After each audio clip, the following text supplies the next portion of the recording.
overcoming all odds kind of story, that's what I love. Because I just think that, no matter where you start, if you're willing to put in the work and you have some vision, you can get to a different place. But you gotta do both of those. You gotta have a vision and you gotta put in the work. Welcome back to the studio. Wait, we're not in the studio. We are in somebody's office today. I'm David Austin with davidaustingallery.com. And oh my gosh, we got a really nice little interview for you today with John Duffy.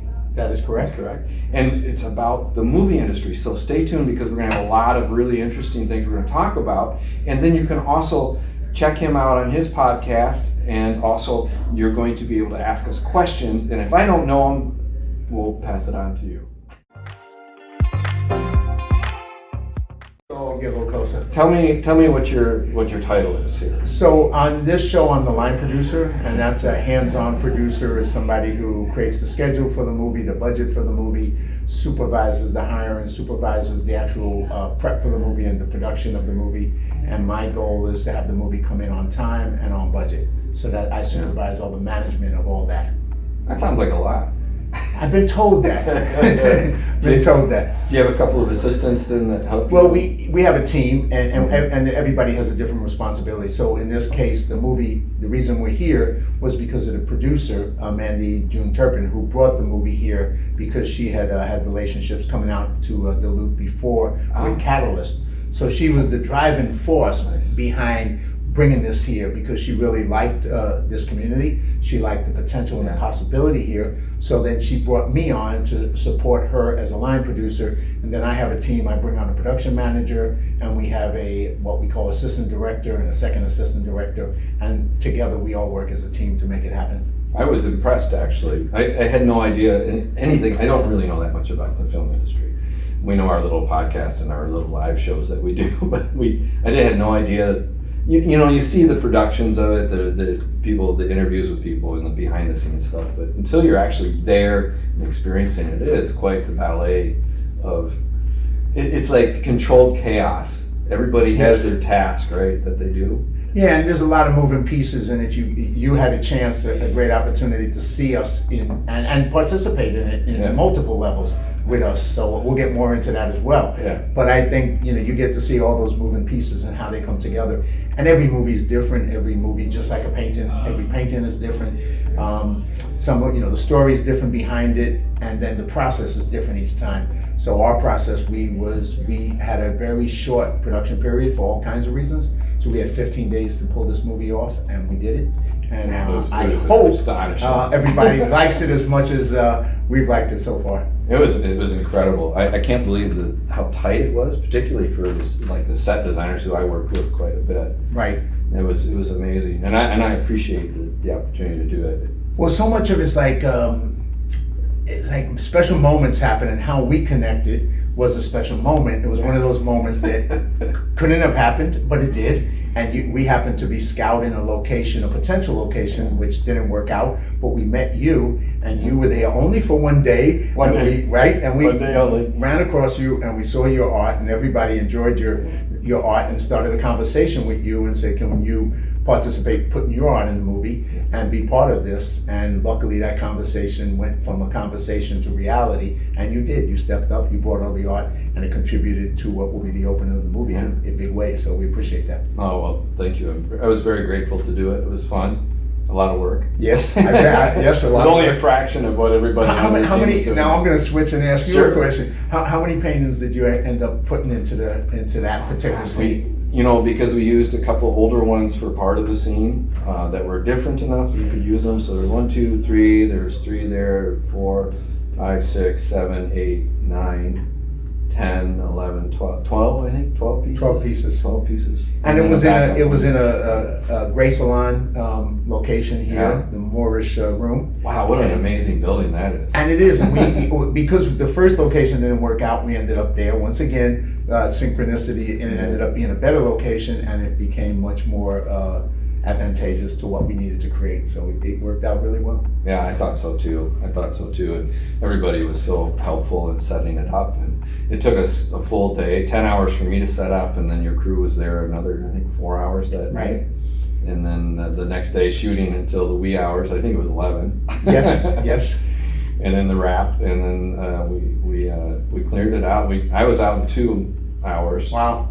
And so clearly getting out's a lot easier than getting in. And you see what that process is of having to make, bring it to life, put the artwork, put the set dressing, and then you create that environment that you participated in that environment as we were filming, so you got a chance to do that as well. It was a lot of fun. Yeah.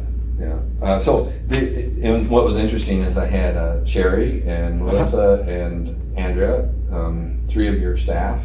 And Sherry is the production designer, and her staff work with her to create that every location to bring it to life to fit the story of the movie. And so we were talking. They came and painted with us. You got to check that episode out. It's on all of our platforms. Check it out. And they came and painted with me last Saturday at the live show, and it was one of the longest live shows we've done. I think it was an hour and 45 minutes or something like that. Wow. And we had a blast, and they talked about how they got there, and it was really relaxing for them, particularly at the end of the movie, because there's just so much work that has to happen. Yes. But it was great information they were giving about working within the movie industry and how they got there.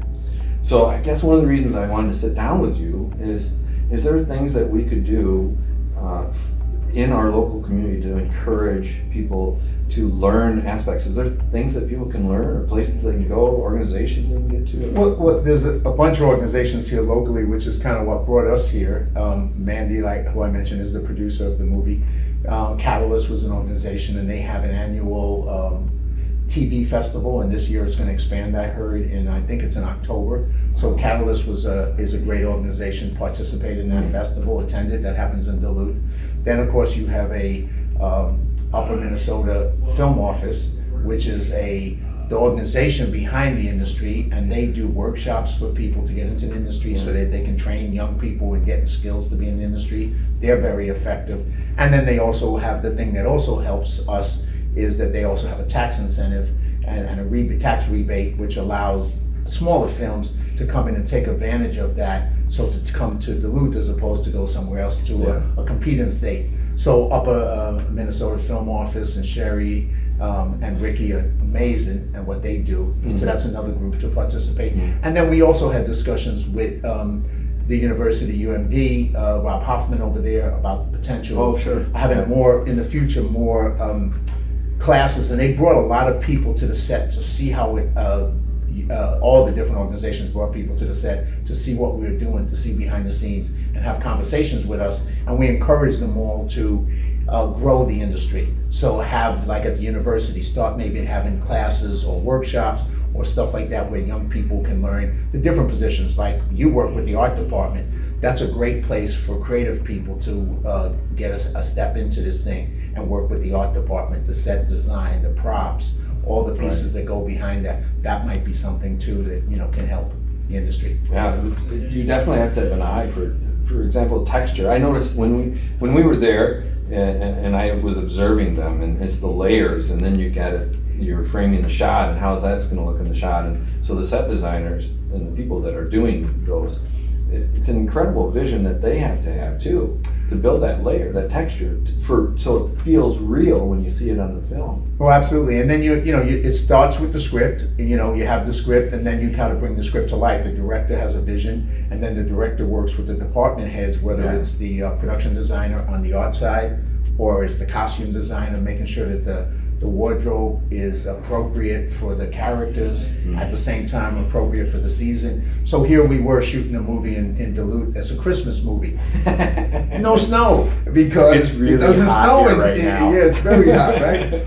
The wrong time for Christmas, but we had to create snow. We brought people in to create artificial snow for us, and we'll do some more of that in post-production. Yeah. But all those pieces, all those elements have to come together to bring the script to life. And then of course, then the casting and having the actors who come to the table with their talents, and then they bring the characters to life. So it's so many moving pieces. And then you get home, and in November, when this is on a streaming service, you get a chance to watch this, and you watch your city come to life and go, that was Christmas. And we shot it in June. I know what it was.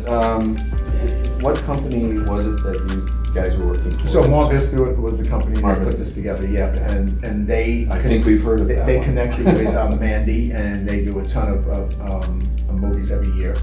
And so they put together with Mandy, and Mandy then they hired a director who they've worked with before, Lisa France, and then from there the team started to assemble, and then the script changed. So to give you a great example, the script was originally set in Chicago, and then because we were coming to, it was a wiser decision to film it in Duluth, Minnesota as opposed to Chicago. Then we started to work on the script, the director, the producers, and took the script and said, let's make it a Duluth, Minnesota story. Okay. And make Wow. it, everything about this movie will highlight Duluth in particular, and the woman, Ricky, from the Upper Minnesota Film Office, she said, it's kind of like a love story to Duluth, and that's Yeah. what it is. And so Wow, that's it's great. pretty cool. Yeah, I didn't actually know about the Chicago part of it. Yeah, That it was originally set there, Wow. and it didn't make sense to film there for all kinds of reasons, but then we had to change it, and then we used all these great locations here, Fitka's and the Apostle over at the Radisson, and the sure. Essentia Heritage Ice Arena, and you name it, Carmody's pub up on Superior Street. Oh, yeah, we just. Yeah, we started there for 5 days. And so we went all these locations, and we didn't change the names, we used the local names. And like I said, it really is if you're from Duluth, Minnesota, you're gonna love it because it promotes your city. When I had a gallery in Ypsilanti, Michigan, they did quite a few productions down there, I recall, and it was different there because they were changing complete storefronts and names, and it was Right. very involved. And that was a possibility, and that's what a lot of times happens, but I think the wise decision and the smart decision was to not do that and to keep the spirit of this city and highlight this city. And a lot of product in the movie, from Duluth Candy, Duluth Coffee, Oh, yeah. all these companies provided product to us, and we highlighted them as well in the movie, which is great because, then it really, the people here feel like, it's something tells their story. My kid loves the Duluth candy one. It's like always bugging us to go. I can understand why. I can understand why. Yeah, he's still 4.5, so at this time we're. Yeah, I don't think you have outlived that. No, Yeah, no, little I don't bit think so. Funny thing is, I haven't been because I Oh, really? I work so much that I just haven't gone. Yeah, I heard you're a guy. You get up early in the morning and you work. A little bit. Yeah. So it was definitely a synergy. But Yeah. I think that's a lot of it too. I mean, it's hard work without any art form, whether it's the film, whether you're an actor, whether you're behind the scenes. It just always is a lot of work, As Kristen, my wife, always says, butt in seat. Button and seat, yeah. So that's why I get up every day to work. Right. It's probably the same in any craft. Absolutely. You're working. Yeah. You know, And you got to put in the work if you want to be successful at it. Whether you're going to act or you want to act in front of the camera, or you want to learn behind the camera as a director or producer, or all the different departments that you could work in. You have to put in the work. You have to learn and you have to work. And you, like you said, your wife sums it up right. You got to put your butt in the seat and get good at it. Yeah. She's good at helping keep me on track with that. We're a very good partnership. Not everybody has that, so it's harder sometimes to stay motivated. Sure. If your partner's not involved in it. I know several of our followers have that issue, and I did when I was kind of more an independent artist. But so and then so it's all this hard work that you're doing, and then boom, it's actually a lot of times an accident. You're discovered, or you're, even though you've been working 30 years, and then suddenly you're discovered a newcomer to their business and such. How, for us in the visual arts, it's often the case, or music. Right. When I did that. How did you get going? I mean, how did you end up in? Me personally? Yeah. Well, everybody has a unique story, just like you. I mean, I started, I say I'm on my 7th lifetime, and I hopefully got a couple more, because cats get 9, why don't we get 9? It's unfair, Yeah. right? So in this industry, I started accidentally by, I was going back to school. I dropped out when I was a kid and went back. And I was in a master's program for writing, and got up and did some improv. I was terrified by doing it. And then I started studying acting. Next thing I know, I was in plays and theater and film, and now I was pursuing acting. I went to a new door and had a new identity, and now I was an actor. Wow. So I pursued that back in New York, and I eventually moved to Hollywood to pursue it further. And then another opportunity opened up. I was working as a counselor with runaway kids in Hollywood, and one of my co-counselors started directing rap videos and he asked me to be his production manager. And I said, I was acting. I was like, what's that? He explained it to me. I was like, yeah, that's easy. I can do that. Next thing I know, I was his production manager working behind the camera. And so I pivoted from being in front to behind. And I was good at it, talked my way into a feature film and as a line producer, and went on from that to do about 40 feature films as a producer and a line producer. So do you think it's kind of who you know? It was like that networking that you're always kind of doing well, got you there? Or was it just complete accidental? I think it's a question of being good at whatever you do. So when I moved behind the camera, I had a lot of different skill sets that I got in life. And being a producer, line producer in particular, you have to be the solution person. Yeah. So I had an attitude and a mindset that there's always a solution, and if there was a problem, I would find a solution. So the first film I did, I created all kinds of solutions. I ended up getting us on Paramount's back lot for 2 days for free. I talked my way into that. It's pretty amazing. Even to me, to this day, I'm like, well, that's pretty impressive. And it just, because I had that skill set, and I was good at it, it opened up another door. And I worked hard, and I was good at it, and I kept going. And I enjoyed the acting when I was doing it, but I couldn't control that. Mm-hmm. And I liked the fact that I could have a little bit of control over and stay in the same industry because I enjoyed the industry. So you've actually come to appreciate being behind the scenes versus in front of the scenes. Yeah, and it's not 100, occasionally I just recently acted for the first time in many, many years in a short film again. And people are telling me, you should do that again, we'll see. But I like what I do because what it is, one of the things for me, I'm a people person. And one of this industry, and especially like we came here to Duluth, we get to meet people like you. We get to meet all these great people in Duluth who supported us, and there's so many of them. And I just enjoy being around and meeting new, really cool people, get to hear their stories, interacting with them and making new friends. So for me, it's a great opportunity. It's like an adventure. I keep going on adventures. Like I feel like a kid. I go on a new adventure and I meet all these new people, and then we go on another adventure. So I feel very lucky and blessed to do that. Did you ever find trouble memorizing your lines? No, I was always pretty good at that. I mean, and there's techniques and things like that. You have body memory, just like if you've done, and you probably know this as a painter probably, or people who ride horses or whatever. Your body has a memory if you do repetition. So if on every line, if I'm trying to memorize and I pick up the pen on a line, when I pick up the pen, it triggers that memory. Sure. So it's both the body motion and the mind. So there's techniques that we learn and we use. But yeah, I never had a problem with memorization. It was always fun.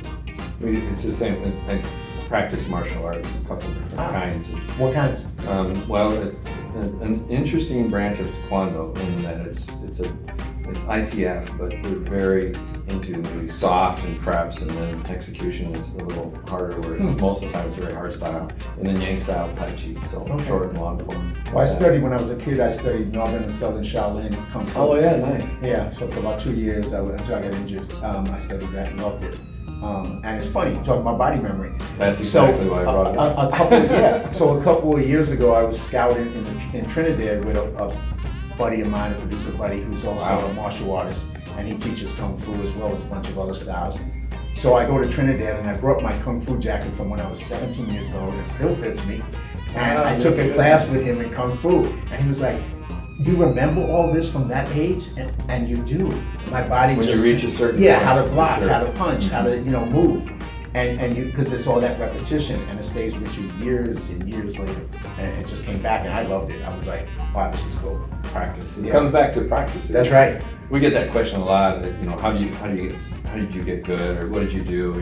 What's your background in training and things? I'm like, it's just repetition. It's just work. Yeah. It's even if the days you don't feel like working, you don't work. Yeah. That's really common with a lot of writers. I've noticed. They set time every day, and they're like religiously. That is the time I go to work. It's funny because that challenge. I've written one screenplay, 2 screenplays, and 2 memoirs of my life. And I hate writing, because I'm social. I'm a social being. Yeah. Sitting there. Well, I can tell. I was watching. And putting the butt in the seat, as your wife says, is not what I like to do. I'd rather be out, with the people talking and having fun. But I had to do that, and the fact that I did it was I had to do that. I had to do that discipline, and it was one of the hardest things that I had to do. But you're right. If you don't do it, you don't get to the completion. You just it just takes forever because you don't take the discipline to sit through work. And so luckily I was able to force myself into that pain, but it was worth it. I'm, you know, at the end of the day, it's worth it. Yeah, that's a very interesting. So what you had a pretty good experience in Duluth. And 100%. Yeah. So, but are there things that you could think of that an area like ourselves that would like to bring more here? Are there some things that we could do to make it easier or more appealing? I mean, the tax credits already are pretty impressive. Well, the tax credits is the financial element. The other piece is trying to create the infrastructure. And in any town that you go into, to do a film, you need infrastructure. You need trailers, talent trailers. You need bathrooms that you can pull and use on set. You need grip and electric trucks. You need a lot of infrastructure equipment that you can use, and there isn't a lot of that here, and it needs to grow. And I think we planted some seeds by coming here among people about what they could potentially do in the future. And then some of the people who are here, like Lost 40, which is another group up in Chisholm, and they have a studio up there, and they're also going to have an office here in Duluth. So they've been doing this a while. They've done some movies up there. So that's a local group. That's somebody else to connect with. It's called Lost 40. Lost, L-O-S-T. Lost 40. 40. And they've done work up in Chisholm. So they were kind of like our sponsors into Duluth because they had been here before and made movies. They had, is that where, no, most of the equipment came south. Well, and we had they didn't have that they don't have yet. So we rented equipment out of Minneapolis, we brought in crew out of Minneapolis, we hired a lot of our talent out of Minneapolis, actors and actresses, they all came out of Minneapolis. You did hire quite a few people locally too. Whoever we could, whoever we could. Yeah, within the context of we don't really have a training. Yeah, and they need more training programs, and we've all talked about that. Lost 40, Catalyst, up in Minnesota Film Office, and the university, and even maybe St. Scholastica also may want to introduce some training programs to build. Because the good thing about it, it's an industry that is attractive to young people, and compared to other industries, you work hard, you make decent salary, but you have fun. And not all industries are like that. It's not like working in a grocery store or something like that. It's just, it's work, but it's not. You don't have the same creative output. So if we can build this industry here, it would be good especially for the community. And then the other thing is when more films come in, it provides money to the community. We go out and spend our money at the restaurants, at the bars, at buying food, doing laundry at the hotels. So we bring in money that helps the economy. Not to mention renting and buying materials for the sets. Exactly, and renting locations and all that. So it helps the local economy, and that's a good thing. I think it's quite a bit of the money that does come in. I think that it's hard for people to kind of understand or visualize that more macro investment that happens. Yeah, and it helped, and it really is. We stayed at the hotel for 6 weeks, 7 weeks. Some people stayed for 3 weeks, but all that was spent in this town and just helped the. You're buying food, eating, you're getting incidentals. Absolutely. Going out occasionally, maybe. Almost every night, because you don't have time to go. You got to eat. No cooking. Yeah, we're working all day long, and it's like, okay, let's go eat now. But it's. And then the big thing I would just say, the community here was really supportive. So many people. We did 3 days of hockey, ice hockey. We had ice hockey players. Bill Watson, who was NHL winner, and just an incredible hockey player in his career in Chicago. But he put a lot of the pieces together. He put the teams together for us. The Bulldogs gave us permission to use their logo. So all the elements, all that kind of came together in almost the same magical way of meeting you. So like, for example, Bill Watson, who put the ice hockey together for us, he connected me on the phone with a guy, and I met him the same night when he connected me, who ended up designing all of our jerseys for the hockey teams and producing them in 2 weeks. 2 weeks? In the Dominican. Nobody else in America did it. Who was that? He has a thing called Wicked Rags. Huh? And Wicked Rags is here locally, so that his guy designed them. They did it over in the Dominican Republic where he has a factory, and brought them. So all our jerseys came from this. I'll have to check that because we have a incredible clothing synergy. line. Oh yeah, Wicked Rags. We have And I a can give clothing you- line too. I can give you that contact person. Jake is the guy who actually does the design. I just never know when I talk to you what I get. And Yeah. every time I talk to you, I like trying to grab my notebook. I just need to have it out when I'm talking to you. You're just a wealth. Well, you know, once again, it's like that's what we do. Like we go into a city and we make connections. You know, the police department, Sergeant Tansky, we met him the first day we came in, Andy and myself at the Apostle, and he provided, blocking the streets for us, he provided support. So what we do is we go in and we make contact with everybody, tell them what we're doing, tell the story, get them interested, and then all these great people appear who help support us. Yeah. So, that's how it kind of comes together. Do you get them all Starbucks cards for if we can, yes, yeah. Mandy's very good at that. She does that very well. She definitely thanks everybody. What do you think, she had a good one here, what do you think the biggest hurdle you foresee moving forward in St. Louis County, which is where Duluth is, St. Louis County? Uh-huh. And I think we've touched base on it, but I kind of want to circle back. What do you think is going to be our biggest challenge for enticing movies production to come here? Well, you're at the in a way, even though this Lost 40 has done movies up in Chisholm and has some filming down here, smaller movies. We're probably the biggest one. As Mandy says, we're kind of the guinea pig, so we had a chance to come in and kind of find the strengths, but also find the weaknesses and point the weaknesses out so as to strengthen them. Because you're competing against other states and other countries. Yeah. Calgary and Canada competes on just around the corner, really. Yeah. So you kind of gotta, but you're at an earlier stage than a lot of these other places. They've been at it longer, so you can't expect to be at the point that they are. But you got to get to that point if you're going to be successful. And the two pieces that are main ones are, which I talked about earlier, is the infrastructure. You got to have the equipment, and you got to have more of the equipment so that it becomes easier to do, and you're not struggling on that issue, which we were a lot on this movie. And then the other piece is you need the crew level of a lot of different positions, like accountants, like art department, just every level, locations and location assistants and location managers, and just all the different crew levels. You need people, because if we have to come in and bring in a lot of people, then it costs more money, and then it becomes less attractive.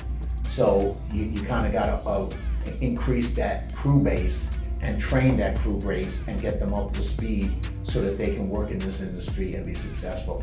So that's the other piece. So besides the acting part, that's one small part, but you can bring in actors from Minneapolis. Yeah. But you need the crew, because otherwise you have to bring all the crew and put them up in hotels, and so that drains some of your money right there. For sure. Where if you're going to a city where the crew's there, they're local, they work, and they go home at night. Yeah. That's what you prefer.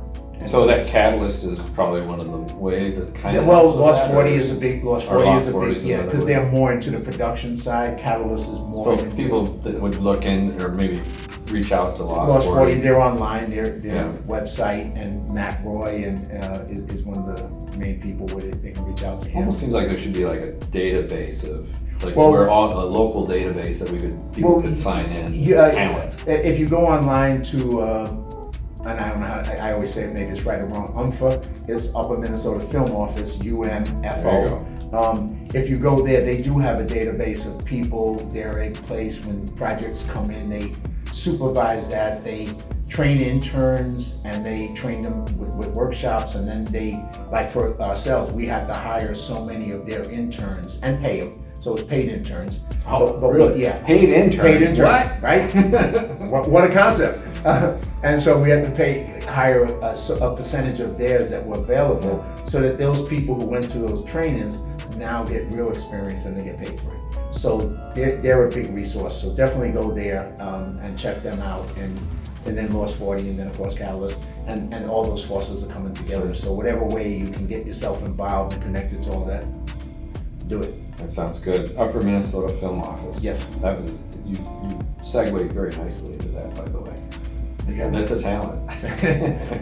Hey, I might have done this before, I don't know.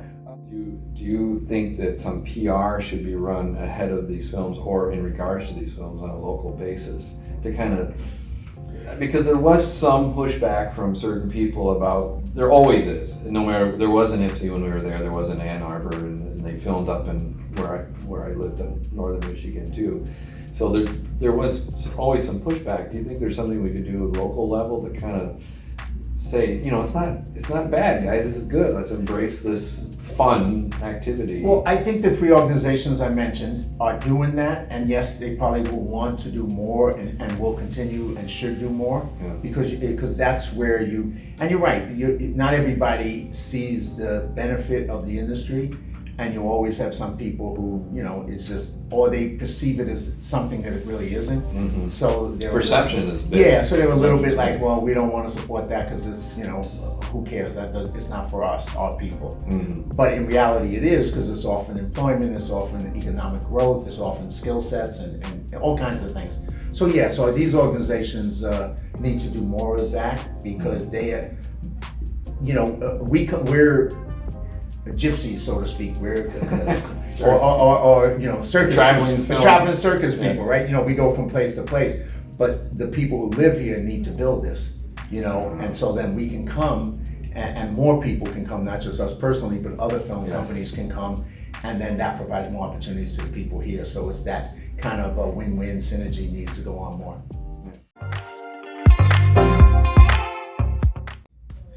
Well, I appreciate your time with this. Now, you said you mentioned a podcast. Yeah, I've done a podcast. When you were asking me, I was just kind of funny because I put it on hold. I do a podcast. It's on YouTube, and it's on Facebook, and it's on a couple other things called Live Courageously. Live Courageously. Yeah, I like that. And basically, after I did a film up in Canada, I came back to LA, and I felt the need to do it. And I've been blessed, and I told you when I come and I've met a lot of amazing people in my lifetime.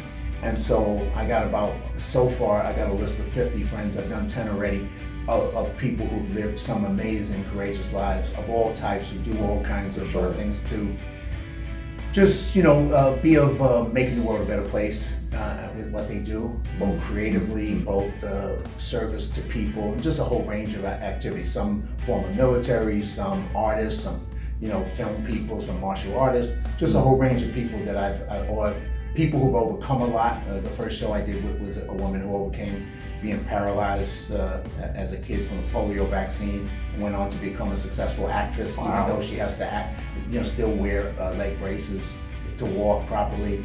So I interviewed her. She's a force of courage, and just people who are optimistic and provide a spirit of we can accomplish anything and we'll overcome any adversity and just keep moving.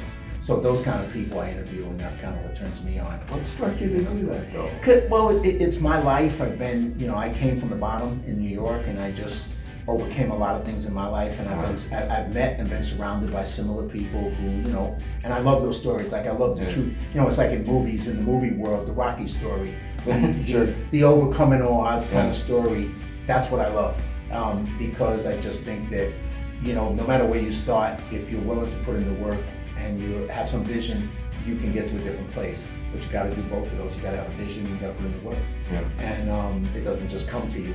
You have to get it or work at it. So I just want to encourage that. Want to encourage more optimism and positivity, and people who live courageously. That's really great. I'm going to be listening to it. Sounds good. I'll send you the link. Sounds good. Please do. Yeah, we'll put a link on the video or. And then when I go back to LA, like I said, I've done 10. I got 40 more people that are friends, and then at that point, I'll start going further and interviewing people that I don't know, but I want to know and become friends with. So we'll go from there too. It was really a privilege for me to do this. I very much appreciate it. Hey, you're very welcome. Hey, very welcome. Thank you for helping us with the film, and I wish you the best with all your creatives. Yeah, I know there's big things in your future.